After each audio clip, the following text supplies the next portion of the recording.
Programang ito ay rated SPG. Striktong patnubay at gabay ng magulang ang kailangan. Maaaring may masiselang tema, lengguwahe, karahasan, sexual, horror o droga na hindi angkop sa mga bata.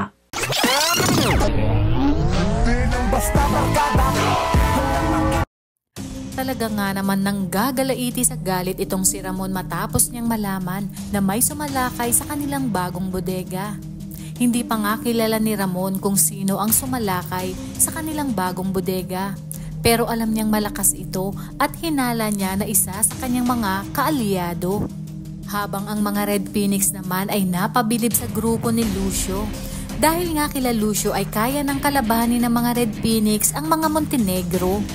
Malaking halaga nga ang mawawala kina Ramon dahil wala ngang ititira ang grupo ni Lucio at lahat ng pwedeng kunin ay kukunin ng mga ito. Hanggang sa napag-alaman na nga ni Ramon na ang Red Phoenix ang nag-utos upang pasukin ang bago nilang bodega. Aminado naman si Ramon na hindi sila makakasabay ngayon sa Red Phoenix dahil kulang nga siya sa mga tao. Kaya naman mas lalong ipagpipilitan ni Ramon na makasal si David sa apo ni Don Facundo na si Catherine sa lalong madaling panahon upang sa ganitong paraan ay mas lalong lumakas ang kanyang puwersa.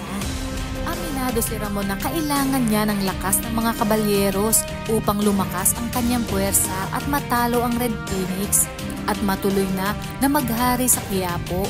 Ngunit malabo nga itong mangyari na makasal si David kay Catherine dahil si Tinding mismo ang tututol na mangyari ito.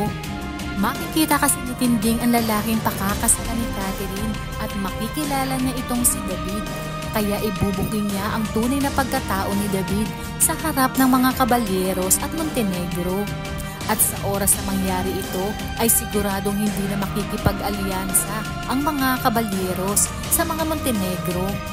Dahil ayon nga kay Don Facundo, sa kabila ng malakas na impluwensya ng mga Montenegro ay ganoon lang kadali na napaniwala sila ni David na isang impostor. Kaya isang malaking insulto ito sa mga Montenegro, lalong-lalo na kay Ramon. Halos magliyab nga sa galit si Ramon nang malaman na impostor si David, lalo pa na ibang tao pa ang nakatuklas nito. Hindi na niya pakakawalan si David at gagawin niya lahat upang mapaamin ito kung sino ang kanyang mga kasabuat. Sisiguraduhin niya umanong ililibing niya ng buhay ang mga ito.